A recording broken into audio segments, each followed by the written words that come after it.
Olá, turma, terceiro ano, bem-vindos a mais uma aula do professor Márcio. Hoje vamos falar de algo em continuidade, a aula 113, a aula 114, mas antes disso, os meus recadinhos, aqueles que vocês já cansaram de tanto ouvir o professor falar, mas eu não canso de pedir para vocês. Você está participando dos meets junto a seus professores, aqueles que eles te convidam para a aula, para esclarecer dúvidas, é muito importante sua participação. Você tem respondido adequadamente lá a chamada, feito as questões, enviado, concluído? Importante que você faça isso, essa é a sua parte. Não esqueça também, você que pega atividade na escola, atividade impressa, responda adequadamente, responda certinho, coloque seu nome, devolva no prazo da escola, isso é muito importante, porque tanto a frequência quanto as notas dependem disso, muito mais que isso. O seu aprendizado depende, é uma via de mão dupla. Nós estamos aqui fazendo a nossa parte, você vai aí fazer a sua. Muito bem, vamos ver então o que nós já vimos e o que nós vamos ver. Relembrar que tronco de pirâmide a gente já viu. A gente está na segunda parte agora, da parte que fala do volume. Segunda parte, né? Quando a gente fala do volume de tronco de pirâmide, é relembrar, como é que ele é obtido, professor? Ele é obtido exatamente pela diferença dos dois volumes, o volume da pequena pirâmide em cima e o volume da grande pirâmide formada. Então, como definição, olhem aqui, o volume formado por essa pirâmide menos o volume dessa pequena pirâmide que sofreu a seção será o volume do tronco. Professor, eu vou ter que calcular os dois volumes ao mesmo tempo? Lembra? E em função disso a gente deduziu a fórmula, usou a mesma fórmula do volume para as duas e juntando, fazendo a diferença, a gente obteve uma única fórmula. Mas claro que se você não tiver clareza da fórmula lá no Enem, você pode lembrar apenas da forma do volume da pirâmide e fazer essa diferenciação entre as duas. Tem que estar bem claro para você isso. Então, aqui nessa fórmula que expressa o volume do tronco, K é a altura do tronco da pirâmide. Professor, por que você não usou H? Porque o H representa a altura do todo, da pirâmide inteira. Esse K aqui vai representar só de uma secção, só de um pedaço, que é do tronco. Esse A com o B maiúsculo é a área da base maior, e A com o B minúsculo é a área da base menor. Base maior, base menor do quê? Da sua pirâmide, do seu tronco. Lembra que ele é feito, suas faces são feitos trapézios? Então, essa é a essência do cálculo de área e de volume. Exemplo. Um produtor de soja faz a estocagem de sua safra em um armazém com características de um tronco de pirâmide. De bases A1, 36 metros quadrados e A2, 25 metros quadrados. E a altura de 6 metros, aqui definido como K. Sabendo que o volume de soja no armazém está preenchendo 60% do total, ache a quantidade de soja que está estocada. O que nós temos que fazer? Achar o volume inteiro, né, desse local de estoque e depois a gente vai estar trabalhando só com 60%, que é quanto tem de soja naquele momento. Muito bem, para obter a resposta do volume do tronco, o que eu faço? Como dados eu tenho a altura, né, que é o K, tenho a área da base menor, a área da base maior. Puxa vida, e sabemos que 40% do volume está vazio ali dentro. Utilizando a fórmula de volume, onde o K, que é a altura 6 metros, aqui nós vamos ter 6 dividido por 3, área da base maior, 25, área da base menor, 36, fazendo a expressão, nós vamos chegar em 182 metros cúbicos. Opa, esse é o volume total desse silo, ou desse armazém. Usei silo porque é muito comum a gente conhecer como o processo de encilhamento. Bom, descontado 40% desse volume, acharemos que o total de soja estocada é 109,2. 182 é o total. 40% vazio, né? 106,2 metros cúbicos. Descontamos. Esse é o exemplo, né? A utilização da fórmula do tronco para chegar a um valor expresso do volume. Vamos a um exercício, então, ali juntos, dando continuidade. Na aula 113, nós já trabalhamos o tronco, o volume, gente. Então, não é novidade para vocês, tá? Exercício 1, Mackenzie. O professor deu aula no Mackenzie. Bastante tempo atrás, quando estava lá em São Paulo ainda. Qual o volume de um tronco de pirâmide quadrangular regular se os lados das bases medem 10 centímetros e 4 centímetros e a altura mede 4 centímetros? Olha, base 10 centímetros, a outra base 4 e a altura 4 também. Qual o volume? Vamos às alternativas? Alternativa A, 205 centímetros cúbicos. Alternativa B, 206 centímetros cúbicos. Alternativa C, 207 centímetros cúbicos. Alternativa D, 208 centímetros cúbicos. E alternativa E, 209 centímetros cúbicos. Eu vou dar um tempinho para vocês e volto já para a correção.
Vamos à correção então, turma? Mas antes, recebi um WhatsApp aqui agora, o professor na leitura falou que era 106,2 metros cúbicos. 109, tá certinho aqui, tá? 109, o professor que leu invertido, tudo bem? Vamos à frente então? Vamos lá ver qual o volume desse tronco de pirâmide? Vamos à resposta correta? Resposta correta é 208 centímetros cúbicos. Bom, professor, como você chegou lá? Só para relembrar então, estamos falando do volume de um tronco que tem de base, né, quadrangular, base 10 centímetros, que é a maior, e 4 centímetros, que é menor, e com uma altura de 4 centímetros. Então vamos à resolução, ver como a gente chegou em 208. Muito bem, então nós temos a altura, o nosso K, 4 centímetros. Área da base menor, lembram? 4. Base maior, 10. Pera um pouquinho, professor. Isso não é área, isso é lado, né? Lado da base, isso aí. Lado da base maior, 10. Lado da base menor, 4. Perfeito. Se o lado é 4, a área será 16 centímetros cúbicos. 4 ao quadrado. Se o lado é 10, a área da base será 100 centímetros cúbicos. Ou quadrados, desculpe, gente. Confundindo o volume com área aqui. Muito bem. Então, agora vamos aplicar a fórmula do volume. Olha o nosso K aqui, né? Dividido por 3. E aqui nós temos a área da base menor, mais a área da base maior, mais a raiz quadrada do produto das áreas das bases. Então, nós temos aqui 116 mais raiz de 1.600. Raiz de 1.600, 40. 116 mais 40, 156. Vezes 4, dividido por 3, 208 centímetros cúbicos. Então, lembra lá a resposta correta? 208 centímetros. Chegamos assim, utilizando os lados das bases, calculando a área, que é lado vezes lado, aplicando na forma, utilizando a altura, dividindo por 3. Dessa forma que a gente chega nos 208 centímetros cúbicos. Beleza? Vamos em frente? Vamos a mais um exercício então? Enem, esse do Enem. Um reservatório possui as dimensões de um tronco de pirâmide com lado da base menor medindo 2 metros e lado da base maior medindo 8 metros. Considerando que a medida da altura corresponde à raiz de 8 metros, calcule a sua capacidade de armazenamento. Então, estamos falando de um reservatório, tá? Alternativa A, 17,24 metros cúbicos. Alternativa B, 28,35 metros cúbicos. Alternativa C, 79,20 metros cúbicos. Alternativa D, 99,7 metros cúbicos. Alternativa E, 100 metros cúbicos. Eu vou deixar vocês aí tentando resolver isso, vou dar um tempinho e volto em seguida para a correção.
Vamos à correção então, turma?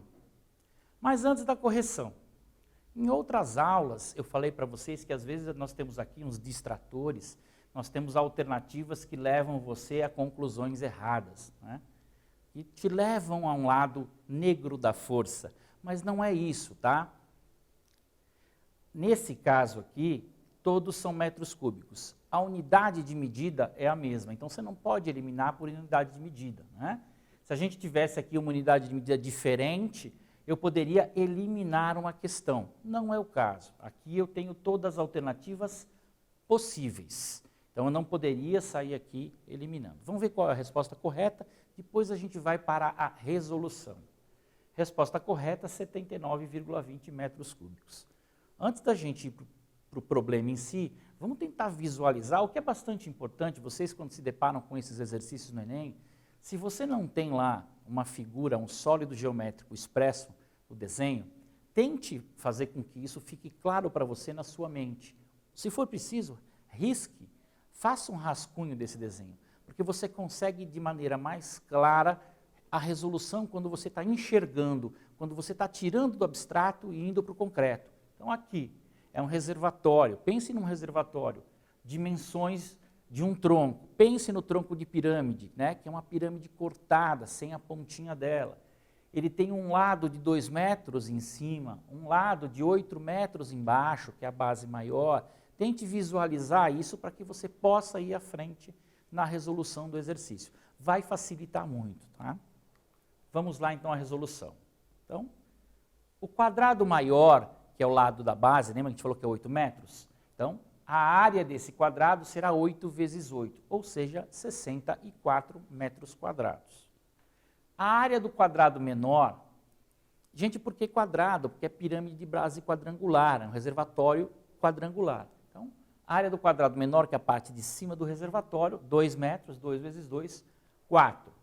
Aí você vem aplicar a fórmula do volume. A fórmula do volume está aqui, lembra lá?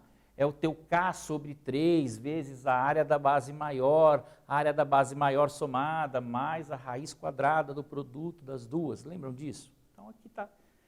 O nosso K, lá no exercício, era a raiz quadrada de 8. Então está aqui, raiz quadrada de 8 sobre 3. Aqui, área da base maior, 64. Área da base menor, 4. Raiz quadrada da área da base maior vezes a área da base menor, 64 vezes 4. Vamos seguir na operação. 64 vezes 4, 256. Raiz de 256 é 16. Professor, você sabe isso facinho? Pensa, lembra lá. Eu falo para os meus alunos em sala, guarda alguns números. 10 vezes 10. Esse é fácil de guardar, que é 100. Então você sabe que tudo que for raiz quadrada de um número menor que 100, ele vai ser no máximo 10. Guarda outro número. Né? 20 vezes 20 é 400. Então, tudo que for raiz de um número menor que 400, ele vai ser menor do que 20. 256 é entre 10 e 20. Opa, produto de dois números iguais, que o final é 6, entre 10 e 20, só pode ser 6 o final, 16. Você consegue fazer isso. Faça apropriações, faça junções de coisas que você já tem como informação. Então, vamos lá. 64 mais 16 mais 4, dividido por 3 vezes raiz quadrada de 8. 64 mais 16 mais 4 é 84.